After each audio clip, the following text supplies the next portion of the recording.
Bismillah. Assalamualaikum warahmatullahi wabarakatuh. Alhamdulillahi rabbil alamin. Assalatu wassalamu ala nabiyyina Muhammadin wa ala alihi wa ashabihi wa man sara ala nahjihi wa iktafa atharahu ila yaumiddin. Amma ba'd. Allahumma 'allimna bima yanfa'una wanfa'na bima 'allamtana wa zidna ilma. Alhamdulillahirabbil alamin. Puji syukur kita panjatkan kepada Allah Subhanahu wa taala atas seluruh karunia-Nya, seluruh nikmat-Nya yang pada malam hari ini masih kita dapatkan, dan juga di antara karunia Allah Subhanahu wa taala yaitu masih memberikan kita kesempatan untuk duduk di majelis ilmu, untuk mempelajari ayat-ayat Allah Subhanahu wa taala dan juga hadis-hadis Rasulullah sallallahu alaihi wasallam dalam rangka untuk mengamalkan hadis Nabi Muhammad sallallahu alaihi wasallam, man salaka tariqan yaltamisu fihi ilman sahhalallahu lahu bihi tariqan ilal jannah. Barang siapa yang meniti jalan menuntut ilmu, maka Allah akan mudahkan jalannya menuju surga, ya. Hadis ini menunjukkan menuntut ilmu saja yang sudah kita titi, kita jalani, itu sudah balasannya berupa kemudahan menuju surga, ya. Tidak harus akhirnya kita faham dan menjadi ulama daripada menuntut ilmu tersebut, ya. Jadi cukup kita dengan hadir, meskipun mungkin yang tertangkap tidak 100%, mungkin 70%, 50%, tapi itu sudah sebuah hal yang masuk ke dalam hal yang mudah-mudahan dengan itu dimudahkan urusan kita dan di jalan kita menuju surga Allah Subhanahu wa taala. Melanjutkan pembahasan kita dengan kitab Al-Wajiz fi Fiqhil Kitabi Al-Aziz karya Syekh Dr. Abdul Azim Al-Badawi hafizahullahu taala. Kita masih berada di pembahasan babul buyu, kitabul buyu, ya, tentang jual beli. Yang mana terakhir kita membahas tentang zikir ketika menjelang masuk pasar, atau mungkin yang sebelumnya dianjurkan bersegera dalam mencari rezeki, ya, segera di pagi hari. Kita lanjut zikir ketika menjelang masuk pasar. Sebenarnya ada zikirnya, cuman yang disebutkan di dalam hadis dalam kitab ini yaitu hadisnya ya, dhaif. Ya, kita baca saja.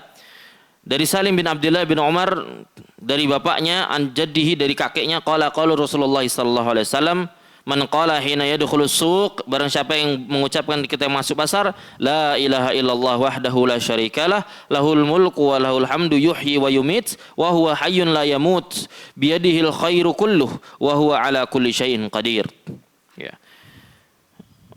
Maka disebutkan di situ nanti dia kataballahu lahu alfi hasanatin wa maha anhu alfi sayyiatin wa bana lahu baitan fil jannah.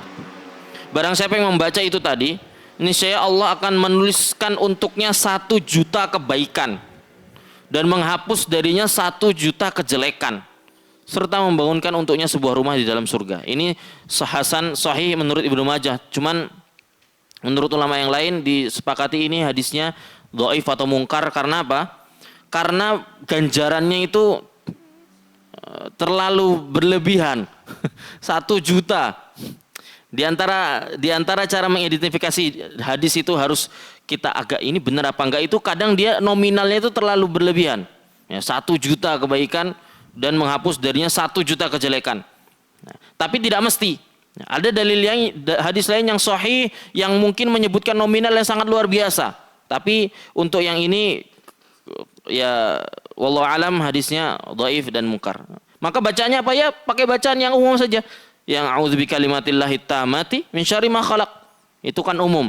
Man nazala manzilan, barang siapa yang datang ke suatu tempat terus baca a'udzu bikalimatillahi tammati min syarri ma khalaq, maka dia akan dijaga sampai dia balik lagi selama di situ. A'udzu bikalimatillah, aku berlindung dengan nama Allah Subhanahu wa taala, kalimat Allah Subhanahu wa taala, min at-tamah, yang sangat sempurna, min syarri ma khalaq, dari seluruh keburukan yang ia ciptakan. Ya. Dan ini juga bisa, Pak, untuk doa dari ain. Misalkan kita mungkin baru beli motor baru, ya, misalkan mobil baru gitu. Maka kita ganti katanya. Kan a'udzu bikalimatillah, diganti domirnya jadi u'idzu bihi bikalimatillah. Jadi saya memintakan perlindungan untuknya kepada Allah. Jadi itu min bikalimatillah tammati min syarri ma khalaq. Jadi itu salah satu ikhtiar doa biar barangnya ini, kan barang tidak bisa doa sendiri, atau mungkin kita punya bayi, ya, anak-anak yang belum bisa doa sendiri, maka kita bacakan itu. Kita bacakan sambil elus kepalanya, sambil dipegang, ya. U'idzu bihi.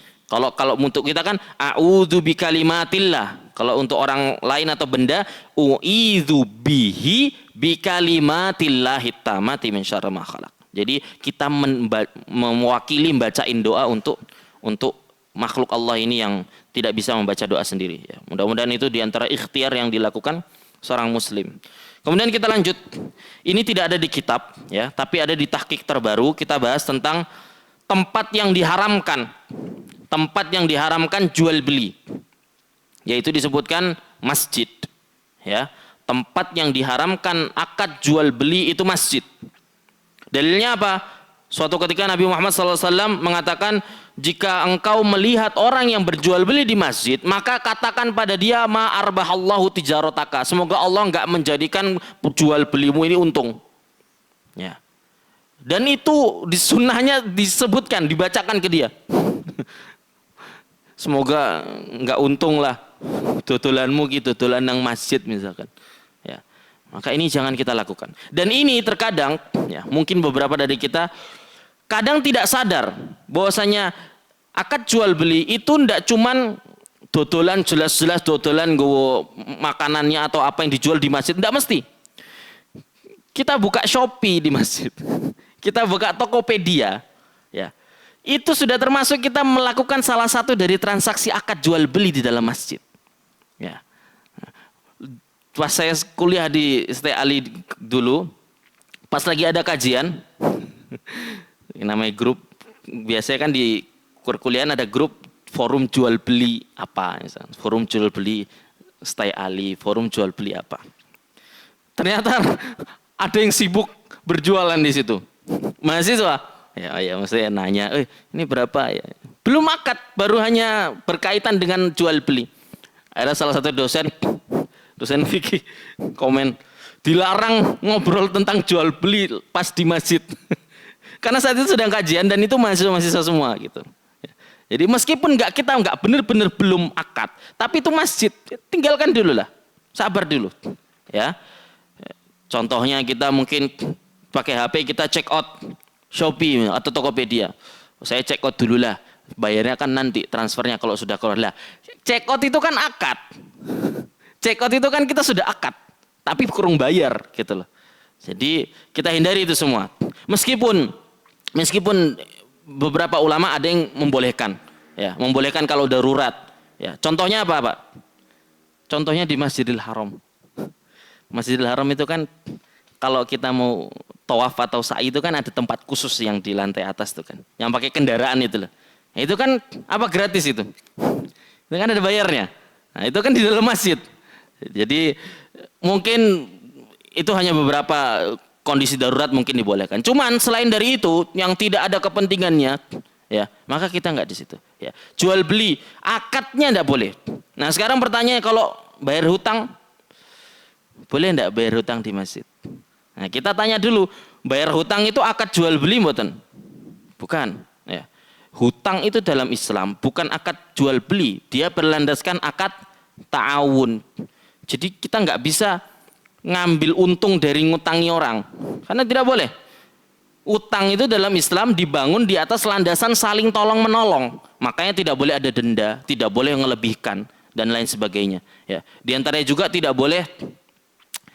kita tidak boleh berbuat baik ke orang yang ngutangi kita. Bukan berbuat baik, apa istilahnya? Kalau kita punya utang sama dia, kita jangan ngasih apa-apa ke dia dulu. Karena takutnya riba. Ya, misalkan lah orang itu ngutangin kita, dia ngasih kita utang, kita minjem ke dia 10 juta misal. Maka selama kita masih punya utang, sebaiknya nggak usah kasih apapun ke dia. Karena takutnya masuk ke dalam bab riba. Ya. Tapi kalau muamalah ya monggo, tetaplah. Masuk kamu punya utang ke aku, tak jahati, enggak. Sebaiknya nggak usah, takutnya jatuh kepada hukum riba. Yang kadang juga tidak terasa, contohnya misalkan kita di rumah misalkan, terus ada teman lagi di luar, telepon, kamu lagi di mana? Di luar. Oh, saya nitip nasi goreng lah. Beli nasi goreng 2. Sudah. Berarti beli nasi goreng ini kan berarti dia ngutang kan. Saya ngutang ke orang yang beli karena dia beli pakai uangnya dulu. Sampai di rumah, ini nasi gorengmu, ayo makan bareng. Sudah dibayar belum nasi gorengnya? Belum dibayar. Dia masih ngutang karena baru datang, ayo makan bareng. Orang yang ngasih utang tadi, belikan tadi, ikut makan bareng nasi gorengnya yang ngutang. Nah itu diantara hal sederhana yang itu ternyata termasuk riba. Maka gimana? Ya bayar dulu aja. Datang buat nasi goreng ini tak bayar 20.000, ayo makan bareng. Sudah selesai. Urusan kita tidak punya ikatan utang piutang lagi. Monggo kita makan bareng, ini saya kasih kamu. Ya, sederhana, cuman ya makanya benar kata Nabi Muhammad, kita di akhir zaman nanti setiap kita pasti melakukan riba. Pasti ada andil ribanya meskipun sedikit. Ya, susah.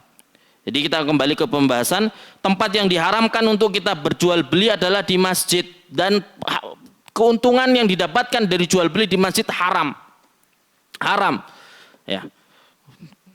Maka jangan kita bermudah-mudahan. Kalau masjid ya sudah, masjid untuk ibadah dan lain sebagainya. Kemudian yang kedua yaitu waktu yang diharamkan. Waktu yang diharamkan adalah saat khotib Jumat sudah naik.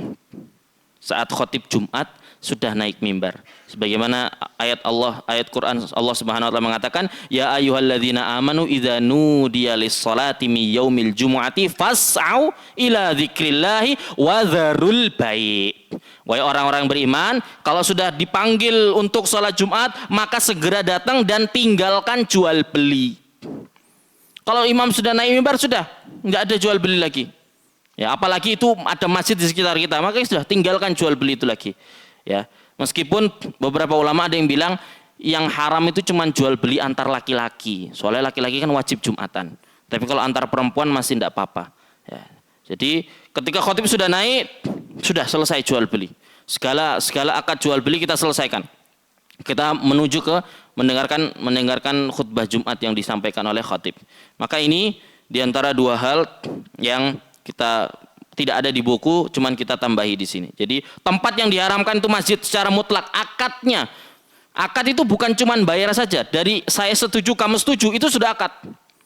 Ya, misalkan orang masuk masjid pakai parfum kok enak banget. Iya nih saya punya 2, ya udah tak beli aja. Iya nanti aja bayarnya ya, ini tak jual ke kamu. Di masjid belum bayar kok. Enggak. Akad itu bukan bayar. Akad itu saya setuju, kamu setuju. Sudah, itu akad. Ya. Bukan bayar. Bayar itu enggak mesti akadnya. Karena betapa banyak akad jual beli sah tapi belum dibayar. Ya, bayarnya nanti misalkan. Jadi akadnya tidak boleh. Baik, kita masuk ke bab selanjutnya yaitu Allah menghalalkan jual beli. Ya, Allah menghalalkan jual beli. Wal aslu jawazu bai'i kulli syai'in. Secara dasar, secara asal prinsipnya boleh melakukan kegiatan jual beli apa saja dalam segala bentuk jual beli selama didasari sikap sama-sama ridho dan tidak boleh melakukan yang dilarang oleh Allah Subhanahu wa taala. Jadi secara umum syarat jual beli yang sah itu dua-duanya ridho, tapi tidak sampai di sini saja. Karena kadang transaksi riba itu dua-duanya ridho, dua-duanya sudah tahu. Maka yang kedua adalah selama tidak larangan Allah Subhanahu wa taala. Ya. Jadi kalau itu tidak dilarang oleh Allah, itu jual beli yang halal, tapi orangnya satu yang enggak ridho, maka tidak boleh. Atau jual belinya halal, tapi dua-duanya ridho, tapi bukan jual beli yang diridhoi oleh Allah, maka ini tidak boleh. Jadi simpelnya harus ridho antar manusia dan harus diridhoi Allah. Jadi jual beli itu harus 2 ridho. Ridho antar penjual dan pembeli sama ridhonya Allah Subhanahu wa taala. Kita masuk ke jual beli yang terlarang. Jual beli yang terlarang. Yang pertama yaitu bai'ul gharar. Jual beli secara goror. Goror itu apa? Goror itu disebutkan di sini yaitu kullu bai'in ihtawa jahalah. Setiap jual beli yang di dalamnya terkandung jahalah. Jahalah itu unsur ketidakjelasan. Enek ndak jelas iki. Ini ada ambigunya ini, ada hal yang tertutup ini. Gharar itu tidak jelas, ya. Au tadammana mukhataratan, atau terdapat unsur taruhan au kimaron atau judi. Jadi jual beli yang tidak jelas. Tidak jelasnya di apa? Di semua hal. Dari akadnya, dari penjelasannya, dari barangnya, dari pelunasannya, semua. Pokok kalau jual beli itu tidak jelas, maka itu termasuk dari jual beli yang gharar.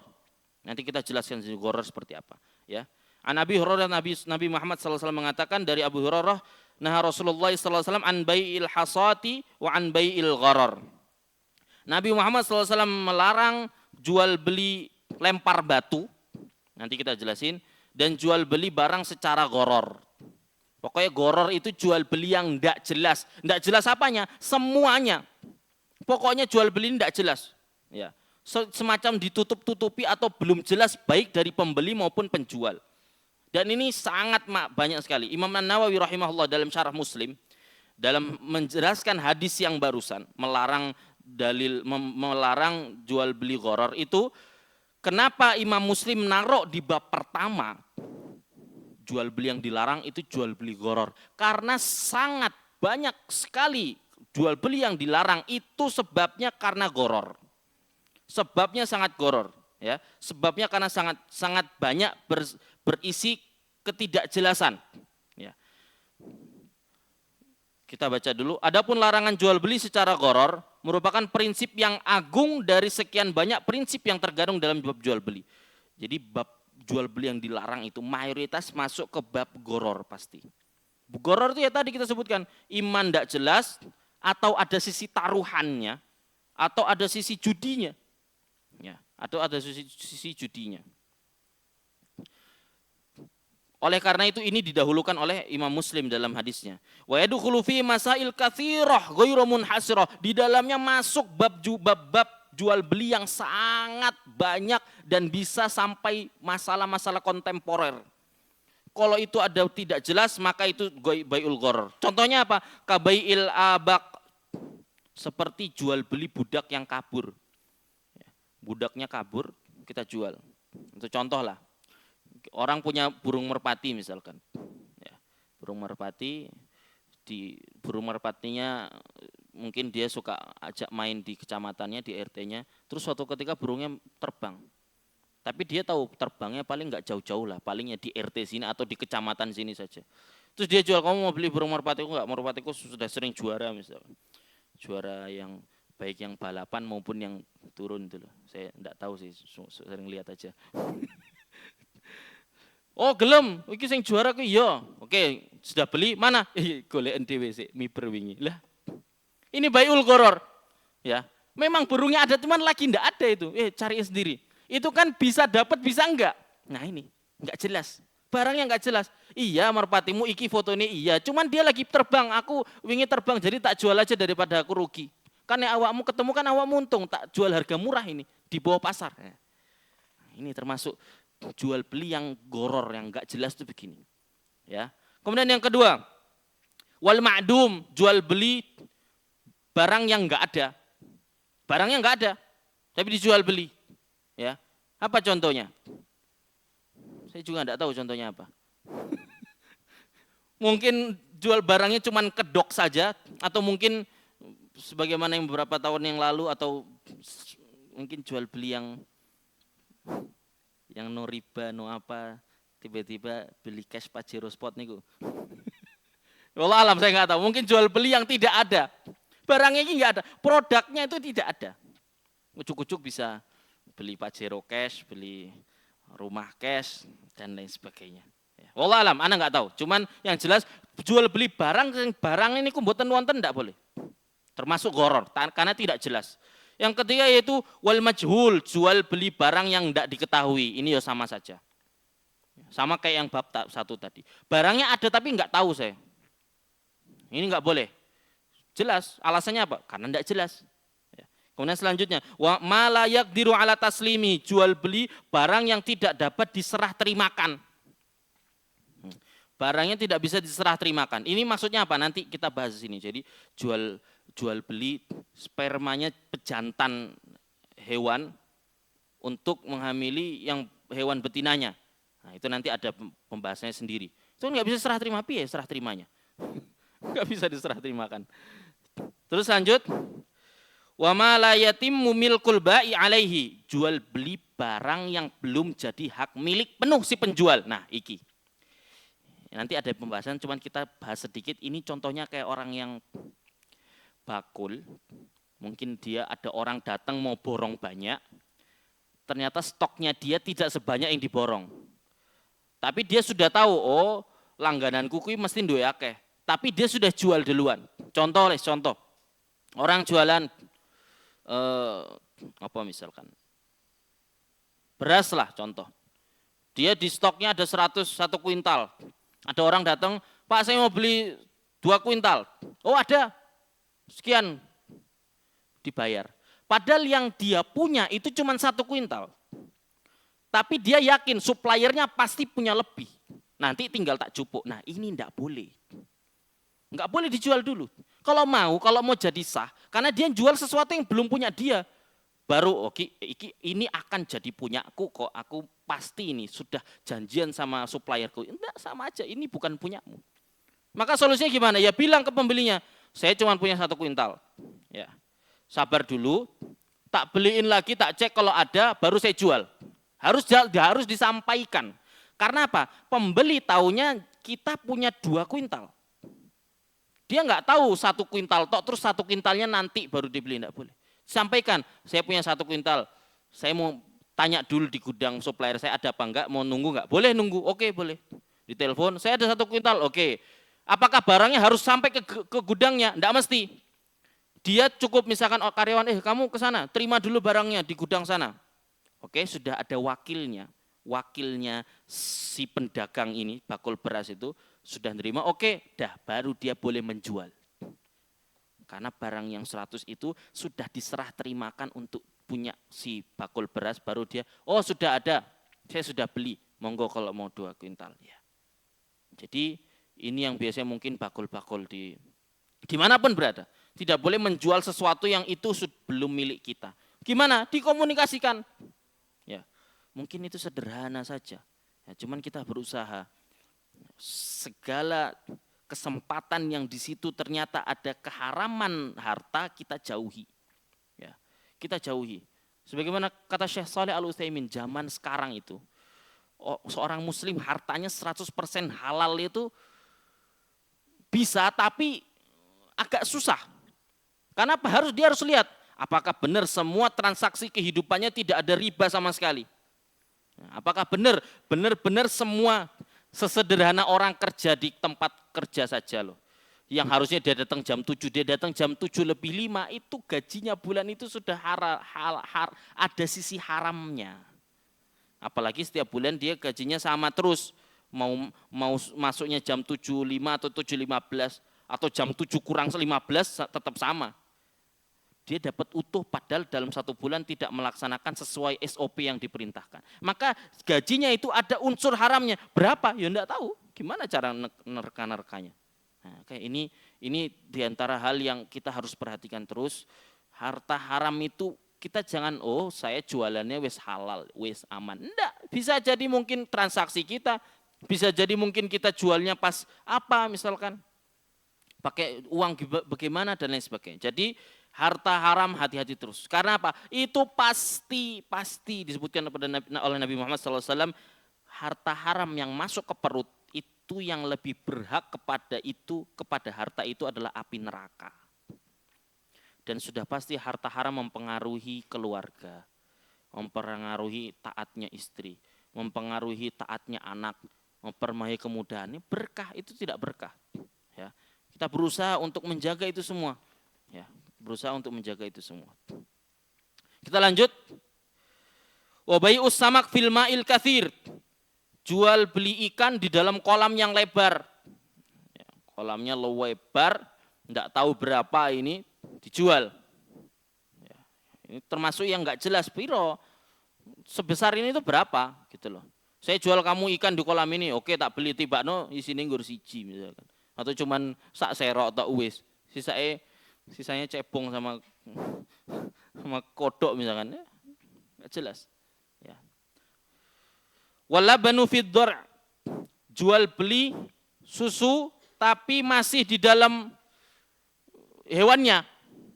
Enggak boleh ini.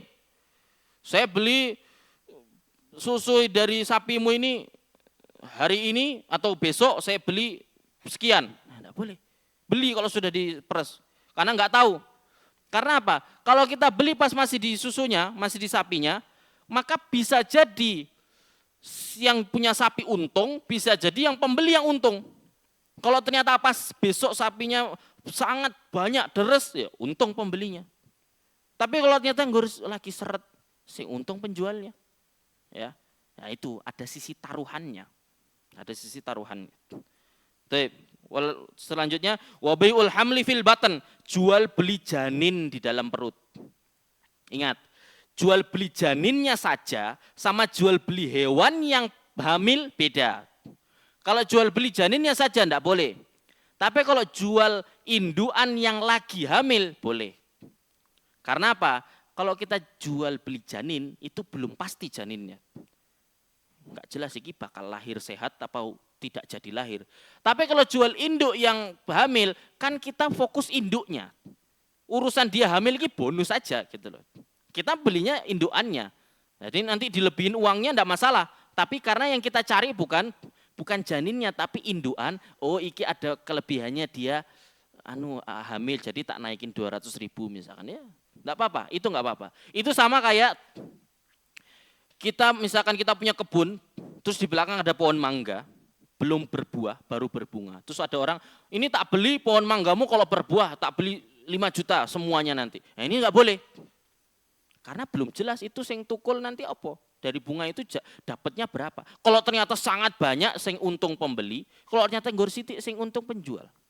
Beda halnya kalau saya jual kebun, sak kebun-kebunku iki, sak tanah-tanahe, nah di dalamnya ada pohon-pohon yang berbuah, berbunga. Itu boleh. Karena kita bukan nyari buahnya, tapi nyari tanahnya. Terus dibilang, iki tak lebih harganya tak lebih, soalnya iki lagi berbunga semua itu lumayan untung jenengan. Nah itu enggak apa-apa, karena kita bukan nyari buahnya, tapi nyari tanahnya, terus ada benefitnya, ada kelebihannya. Kurang lebih seperti itu, nanti dibahas lagi. Selanjutnya wabai'u ba'di sabrati mubahaman, dan jual seonggok makanan dalam keadaan tidak jelas, tanpa ditakar dan tanpa ditimbang. Ya, jual beli makanan yang enggak jelas dapatnya seberapa. Enggak pakai takaran, enggak pakai timbangan. Ya. Intinya enggak jelas. Kemudian wabai'u thawbin min athwab, jual satu pakaian di antara sekian banyak pakaian. Wa wasyatin min syah, jual seekor kambing di antara sekian banyak kambing. Misalkan orang jual kambing, saya beli satu kambingmu, oke, deal, ini 2 juta loh. Dapatnya kambing yang mana? Di mana sudah bayar 2 juta, oh iki sing cilik. Oh, saya enggak mau ini. Ya enggak bisa, oh kamu sudah bayar kok. Nah, ini enggak jelas. Entoke kambing yang mana? Ya. Terus wa nadhairu dzalik dan lain sebagainya, ya. Wa kullu hadza bai'uhu batil li'annahu ghararun min ghairi hajah, dan semua ini jual belinya batil karena bersifat gharar dan tidak ada keperluan yang mendesak. Jadi sebenarnya jual beli gharar itu pada dasarnya semuanya enggak boleh. Kecuali beberapa kondisi yang ghararnya itu boleh. Apa itu? Selanjutnya Nawawi mengatakan fa in da'at hajatun ilartikabil gharar. Kalau ternyata jual belinya itu harus ada ghararnya tapi sedikit, ya. Wala yumkinul ihtiraz anhu illa bimasyaqqah, dan tidak mungkin kita menghindari gharar ini kecuali sangat sulit banget, ya. Wa kanal ghararu haqiran jazal bai'u, dan ternyata ghararnya itu cuman kecil, sepele saja, maka diperbolehkan. Kalau ghararnya cuma sepele saja. Contoh lah, orang jual apa misalkan, jual mobil, ya. Mobil sekian nih, di spek yang lumrah disebutkan, ini kaki-kaki dan lain sebagainya. Terus ada yang nanya, oke saya mau tahu di dalamnya, dalam blok mesinnya gimana kondisinya? Buka turun mesin sih lah. Saya mau lihat di dalam tangki bensin mobil ini sudah berkarat atau gimana atau sudah piye? Cara cari tahu gimana? Nah ini hal goror, hal tidak jelas tapi nggak bisa. Mosok arep dibelah kabeh. Mobil dibelah, blok mesin dibelah, iki dibuka, tangki bensin ini dibuka sisan oh wis aman kabeh tutup meneh enggak. Itu merugikan. Nah, kalau ini enggak apa-apa. Jadi enggak jelas sedikit enggak apa-apa, tapi yang lainnya jelas. Mobil ini interiornya seperti ini, ban-bannya, kaki-kakinya sudah AC dingin dan lain sebagainya. Cuman yang kecil-kecilnya enggak tahu. Ya. Misalkan ini apa besi mobilnya ini rangkanya sudah bagaimana bagian dalamnya, sudah ngerti piye dalamnya. Ya, itu kan enggak jelas, tapi enggak apa-apa. Enggak apa-apa, karena enggak jelasnya itu sedikit. Sama kayak kalau zaman sekarang itu contoh yang lain yang kontemporer itu all you can eat. Ya. Meskipun ulama berbeda pendapat itu, cuman yang jumhur mengatakan all you can eat, nah, bayar berapa macam-macam ya. Nek sing ning kene iki larang iku. 100 berapa? 150.000, 60 menit monggo makan sepuasnya. Nah, ini kan enggak jelas sebenarnya. Ini goror, ya goror memang. Wong 150.000 bebas loh. Nek orang sing wis ngerti-ngertian, oh gak gelem aku njupuk sego, yang murah sego tok. Daging itu diambil. Seolah-olah itu penjualnya rugi. Cuman secara matematika hitung-hitungannya bakul ra mungkin lah dhek dodol sing rugi. Mesti dia sudah tahu normalnya manusia 60 menit sak luwe-luwene wong iku pasti ngambile ya sak mono wae. Jadi hitungannya 150 itu saya sudah untung. Saya sudah untung lah, penjual sudah untung. Ya. Kalaupun ada sing tibakno wonge, misalkan mbadok tenan lah, palingnya satu dari sekian lah. Orang sing kabeh wong mbadokan lah istilahnya. Jadi dia tetap untung, maka itu ada goror, ada tapi gorornya kecil. Goror yang sederhana lah, yang ya wes lah. Atau contoh lain misalkan jual beli bibitan mujair atau gurami itu lah yang kecil-kecil. Itu biasanya belinya ekor atau kilo, Pak? Ekor kan? Nah, gitu gimana ngitungnya? Pak, tuku 500 ekor mujair, dihitungi 500. Enggak, biasanya kan mereka sudah punya sampling. Misalkan anakan mujair saya keruk setengah kilo, totalnya ada 200 misalkan. Nek setengah kilo itu 200 ya sudah. Berarti nek jenengan beli 500, saya ambil 2 kali seroan sama setengah seroan. Nah, apakah kalau kita beli, Pak, apakah itu benar-benar 500? Ya paling luwe siti atau kurang siti. Yang penting penjualnya sudah punya sampling, dia sampaikan, Pak, ini wadah saya ini, wadah keruk saya ini, sekali keruk itu saya pernah ngitung 100 misalkan. Berarti kalau jenengan beli 500, 5 kali keruk, satu keruknya 15.000. Nah ini goror, ada gorornya. Emang dia beli 500 beneran entok 500. Cuman nek pengen menghindari goror pripun, Pak? Dihitungi siji-siji. Ya, siji-siji 500. Urung ku 250 terus mau piro ya lah. Nah, itu gorornya sangat sulit, maka ndak apa-apa. Yang penting penjualnya harus amanah. Pak, ini saya sudah pernah sampling, nek sak seroan iki 100. Berarti kalau jenengan 500, 5 kali seroan, satu seroan 10.000 misalkan. Nah, itu biasa. Dan itu sama-sama ridho dan gorornya kecil saja. Dan itu tidak mengapa. Walidha ajma'al muslimuna ala jawazi bai'il jubbatil mahsyuwati wa illam yarhashuhat. Maka ulama berijma bolehnya menjual beli jas yang di dalamnya terdapat kapas yang sulit dipisahkan. Jual beli baju, ya. Ini kainnya bagus, gimana ini? Apakah sudah mulai serabut-serabutnya sudah mulai piye? Bajunya ini oke, saya beli, tapi gimana ini sudah bisa saya pastikan apa tidak ini kapas-kapasnya masih menyatu satu sama lain dengan sempurna ya raiso piye, Pak. Ya. Itu susah, sangat sulit untuk dipraktekkan. Maka ini tidak mengapa. Ya. Jadi kesimpulannya goror itu boleh tapi harus sangat sederhana, kecil, sepele dan kalau mau dilakukan sangat sulit. sangat sulit sekali. Ya, sangat sulit sekali. Kemudian Imam Nawawi melanjutkan, wa alam anna bai'al mulamasah wa bai'al munabadha wa bai'a hablil habala wa bai'al hasati wa asbul fahli wa asbahiha minal buyu' allati ja'a fiha nusus khassa. Jadi insyaallah nanti kita lanjutkan sedikit ba'da adzan ya. Kita adzan dulu. Adzan Isya dulu. Nanti kita lanjutkan sedikit sebelum masuk. Baik, monggo. Baik. Kita lanjutkan sedikit ya penjelasan Imam Nawawi ini. Bahwasanya ketahuilah jual beli barang secara mulamasah, secara munabadzah dan secara habalul habalah ini diantara jual beli yang pada masa jahiliyah ya.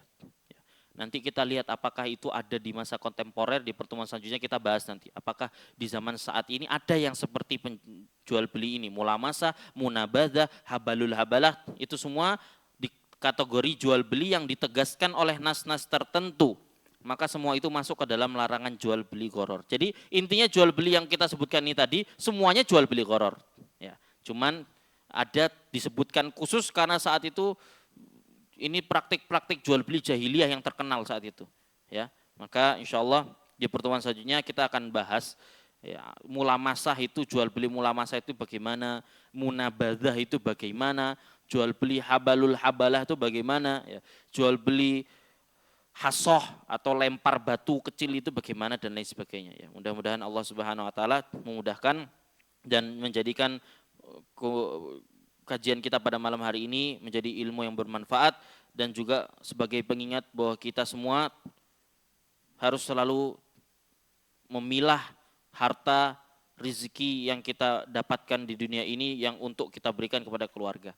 Jangan sampai di dalamnya terdapat hal yang haram karena sudah pasti ada efeknya, langsung maupun secara tidak langsung, dekat maupun jauh pasti ada efeknya dari Allah Subhanahu Wa Taala. Dan harta yang halal, sesederhana apapun dia, juga pasti ada keberkahan dari Allah Subhanahu Wa Taala. Maka semoga Allah selalu jadikan kita perhatian dengan harta yang kita berikan kepada keluarga kita dan menjadikan kita orang yang terus istiqomah di atas mencari harta yang halal. Ya, kita tutup akhiri dengan doa kafaratil majlis. Subhanakallahumma wa bihamdika asyhadu an la ilaha illa anta astaghfiruka wa atubu ilaik. Wassalamualaikum warahmatullahi wabarakatuh.